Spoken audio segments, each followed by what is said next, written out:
নমস্কাৰ বন্ধুসকল, Assamese everything YouTube চেনেলটোলৈ স্বাগতম জনাইছোঁ। আমাৰ সকলোৱে নৰ্মেল জীৱনত কম বেছি পৰিমাণে ধাৰ কৰা হয়। সেয়া লাগিলে বেংকৰ পৰা হওক বা অন্যান্য কোনো লোকৰ পৰাই হওক বা সুতলেই হওক। চৰকাৰে সেই যিখিনি সুতখোৰ, সেই সুতখোৰৰ পৰা পৰিত্ৰাণ পাবলৈ এটা নতুনকৈ স্কীম উলিয়াইছে, যিটো জনসমৰ্থ বুলি কৈছে। কিয়নো সুতখোৰবিলাকে মানুহৰ ওপৰত যিটো অত্যাচাৰ কৰি আহিছে, সেইটোৰ পৰা মুক্তি পাবলৈ চৰকাৰে এই ধৰণৰ পদক্ষেপ হাতত লৈছে। 14টাকৈ চেণ্ট্ৰেল গভৰ্ণমেণ্ট আঁচনিৰ পৰা এই লোনখিনি দিয়া হ'ব। সেয়া কিষাণ উপাৰ্জ Nidhi, Kisan credit card, agriculture loan, renewable energy loan, business activity loan, education loan আদি।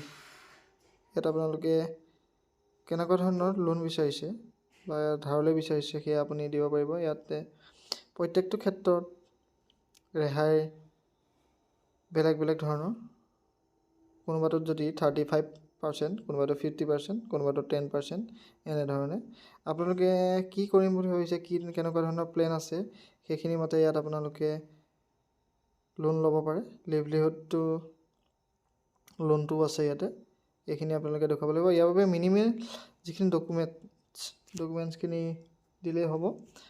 আৰু আপোনালোকে তাৰ বাবে কোনো ধৰণৰ বিশেষ এডুকেশ্যন কোৱালিফিকেশ্যন নালাগে, 8 পাছ হ'লেই পাৰিব। মাত্ৰ এডুকেশ্যন কোৱালিফিকেশ্যনটোৰ কাৰণে আপোনালোকে গ্ৰেজুৱেশ্যনত পঢ়ি থাকিব লাগিব আৰু PhD লৈকে আপোনালোকে সেইখিনি যাব লাগিব, তেতিয়া আপোনালোকে দিব। আৰু এডুকেশ্যন লোনটো বিশেষকৈ সেইখিনি ষ্টুডেণ্টৰ কাৰণে যিসকলে ইকনমিকেলি উইক ফেমিলিৰ পৰা বিলং কৰে, সেইখিনিক বেছিকৈ ফ'কাছ কৰিছে চৰকাৰে। আৰু আমি নিউজত দেখি আহিছোঁ যে সুতখোৰৰ পৰা পইচা লয় আৰু তেওঁলোকৰ পইচা ধাৰ মাৰোঁতে এটা দুটা জীৱন শেষ হৈ যায়। আৰু তেনেকুৱা হোৱাটো চৰকাৰ বা কোনেও নিবিচাৰে, আমিও নিবিচাৰোঁ। সেয়ে আপোনালোকক সুবিধাৰ্থে এই কথাটো জনাবলৈ আহিছোঁ। কিয়নো ইয়াত কেইবাটাও ধৰণে আপোনালোকে লোন এপ্লাই কৰিব পাৰে। ইয়াত আপোনালোকে নিজৰ লোনৰ যিটো ইলিজিবিলিটি সেইখিনি এপ্লাই কৰিব পাৰে। প্ৰথমতে ইলিজিবিলিটিটো আপোনালোকে চেক কৰিব পাৰে। তাৰপাছত আপোনালোকে অনলাইন যিটো এপ্লাই প্ৰচেছ, সেইটোত আপোনালোকে এপ্লাই কৰিব পাৰে আৰু ডিজিটেলি এপ্ৰুভ হ'ব। 200ৰো অধিক লেণ্ডাৰে আপোনাক লোন দিবলৈ আগবাঢ়ি আহিব। আৰু আপুনি এইটো অনলাইন যিটো এপ্লিকেশ্যন, এইটো আপোনালোকে ট্ৰেক কৰি থাকিব পাৰিব। আৰু ইয়াত কি ইনিচিয়েটিভখিনি লিখি দিছে, কি কাৰণে এই বস্তুখিনি আহিলে। আৰু ইয়াত 200ৰো অধিক প্লেটফৰ্ম আছে, 200ৰো অধিক বেংক আছে, 10ৰো অধিক নডেল এজেঞ্চি আছে। বেংকৰ ভিতৰত SBI, PNB, কানাড়াকে ধৰি বহুতো বেংক আছে ইয়াত। সেই বেংকখিনি আপোনাক লোন দিবলৈ আগবাঢ়ি আহিব। ইয়াত মই দেখুৱাইছোঁ কেনেদৰে আপুনি ইলিজিবিলিটি যিটো যোগ্যতাটো আপুনি চেক কৰিব।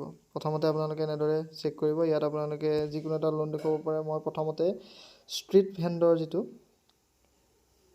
পদপথত যিটো দোকান দি চলি থাকে, সেইটো মই ইলিজিবিলিটিটো দেখুৱাইছোঁ। ইয়াত মাত্ৰ মেক্সিমাম 10,000 টকাহে লোন দিব, যিটো ষ্ট্ৰীট ভেণ্ডৰৰ কাৰণে। গতিকে আপুনি 10,000 টকাৰ ইলিজিবিলিটিটো মই ইয়াত আপোনাক চেক কৰি দিছোঁ, কেনেকুৱা ধৰণৰ লোন আহিব, EMI কিমানকৈ আহিব, সেইটো আপুনি চাই ল'ব পাৰে। আৰু সেইমতে আপোনালোকে কেলকুলেট কৰি আপোনালোকে এই লোনটো এপ্লাই কৰিব পাৰে। প্ৰতিটো লোনৰ কাৰণে এমাউণ্ট বেলেগ বেলেগ হ'ব। অকল ষ্ট্ৰীট ভেণ্ডৰৰ কাৰণে 10,000 বা প্ৰতিটোৰ কাৰণে 10,000 নহয়, প্ৰতিটোৰ কাৰণে বেলেগ বেলেগ। লাখলৈকে আছে, 10 লাখ, 20 লাখলৈকে দিব। ষ্ট্ৰীট ভেণ্ডৰ কাৰণে আপুনি যদি 10,000 টকা লয়, আপুনি ছাবচিডি হিচাপে 390 টকা পাব আৰু মাহে আপুনি 950 টকাকৈ প্ৰতি বছৰলৈ দিব লাগিব। এয়া আপুনি দেখিছে। আৰু এই স্কীমটো প্ৰধানমন্ত্ৰী ষ্ট্ৰীট ভেণ্ডৰ আত্মনিৰ্ভৰ নিধি স্কীম বুলি কোৱা হয়। আৰু ইয়াত বিশেষকৈ ষ্ট্ৰীট ভেণ্ডৰখিনিক লক্ষ্য কৰি চৰকাৰে এই আঁচনিটো মুকলি কৰিছে। আৰু লগইনটো এপ্লাই কৰিব পাৰে। কেনেকৈ এপ্লাই কৰিব আমি বেলেগ এটা ভিডিঅ'ত আপোনালোকক জনাই দিম যদি আপোনালোক ইচ্ছুক। তাৰপিছত আপোনালোকে বিজনেছ লোন যদি ল'ব পাৰে, যিকোনো বিজনেছৰ কাৰণে, তাত আপোনালোকে এনেকৈ ষ্টিক কৰিব এলিজিবিলিটি কাৰ্ড চেক কৰিবৰ বাবে। 8 পাছ হয়নে নহয় সুধিছে, হয় দেখুৱাব আপুনি। EDP ট্ৰেইনিং লোৱা হয়নে নহয়, যদি নহয় ন' দিব। মই ইয়াত ন' দিছোঁ। কি বিজনেছ কৰিব, যদি মেনুফেকচাৰিং কিবা কৰে তাত দিছোঁ মই তেনেকৈ। জেণ্ডাৰ চিলেক্ট কৰিব, কাষ্টটো চিলেক্ট কৰিব, এক্স ছাৰ্ভিচমেন বা ফিজিকেলি হেণ্ডিকেপ যদি হয় সেয়া চিলেক্ট কৰিব। চিলেক্ট কৰি আপুনি নৰ্থ ইষ্টাৰ্ণ ৰিজিয়নত বাস কৰে যদি সেয়া ইয়েছ দিব।